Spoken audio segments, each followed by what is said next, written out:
ওম শান্তি 18 ছেপ্টেম্বৰ 2024 সাকাৰ মহাবাক্যৰ সম্পূৰ্ণ হোৱাৰ কথা। মৰমৰ সন্তানসকল, তোমালোক হৈছা ধৰণীৰ চৈতন্য তৰা, তোমালোকে গোটেই বিশ্বক কিৰণ দিব লাগে। প্ৰশ্ন: শিৱ বাবাই তোমালোক সন্তানসকলৰ কায়া কেনেকৈ কাঞ্চন কৰি তোলে? উত্তৰ: ব্ৰহ্মা মাৰ দ্বাৰা তোমালোকক জ্ঞানৰূপী দুগ্ধ পান কৰাই তোমালোকৰ কায়া কাঞ্চন কৰি দিয়ে। সেইবাবে তেওঁৰ মহিমাত গাই তুমিয়ে মাতা পিতা। এতিয়া তোমালোকে ব্ৰহ্মা মাৰ দ্বাৰা জ্ঞানৰূপী দুগ্ধ পান কৰি আছা, যাৰ দ্বাৰা তোমালোকৰ সকলো পাপ খণ্ডন হৈ যাব, কাঞ্চন হৈ যাব। ধাৰণাৰ বাবে মুখ্য সাৰ: 1.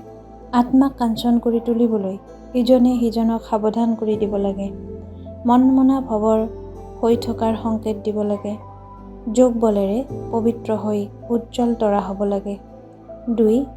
এই বেহদৰ পূৰ্ব নিৰ্ধাৰিত নাটকখন ভালকৈ বুজি স্বদৰ্শন চক্ৰধাৰী হ'ব লাগে। জ্ঞানৰূপী কাজল লগাই মনুষ্যক অজ্ঞানতাৰ ঘোৰ অন্ধকাৰৰ পৰা উলিয়াই আনিব লাগে। বৰদান: বালক তথা মালিকবোধৰ স্মৃতিৰে সৰ্বসম্পদ নিজৰ কৰি লওঁতা স্বৰাজ্য অধিকাৰী হোৱা। এই সময়ত তোমালোক সন্তানসকল কেৱল বালক নোহোৱা, কিন্তু বালক তথা মালিক হোৱা। এফালে স্বৰাজ্য অধিকাৰী মালিক আৰু আনফালে পিতাৰ উত্তৰাধিকাৰৰ মালিক। যেতিয়া স্বৰাজ্য অধিকাৰী হ'বা, তেতিয়াহে নিজৰ সকলো কৰ্মেন্দ্ৰিয়ই আদেশ অনুসৰি চলিব। কিন্তু সময়ে সময়ে মালিকবোধৰ স্মৃতি পাহৰাই বশ কৰোঁতা হৈছে এই মন।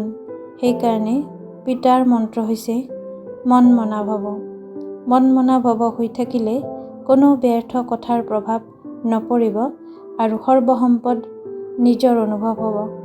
শ্লোগান: পৰমাত্মা প্ৰেমৰ দোলনাত উড়ন্ত কলাৰ আনন্দ উল্লাস কৰা, এয়াই সকলোতকৈ শ্ৰেষ্ঠ ভাগ্য। ইচ্ছা মাত্ৰম অবিদ্যা স্থিতিৰ অনুভৱ কৰিবলৈ আৰু কৰাবলৈ আজিৰ অব্যক্ত সংকেত। তোমালোকে কোনো সেৱা এতিয়াই কৰিলা আৰু এতিয়াই তাৰ ফল লৈ ল'লা, তেন্তে জমা একো নহ'ল। উপাৰ্জন কৰিলা আৰু খালা।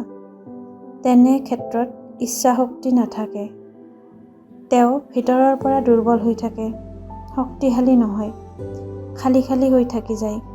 যেতিয়া এইটো সমাপ্ত হৈ যাব, তেতিয়া নিৰাকাৰী, নিৰহংকাৰী আৰু নিৰ্বিকাৰী স্থিতি স্বত হৈ যাব।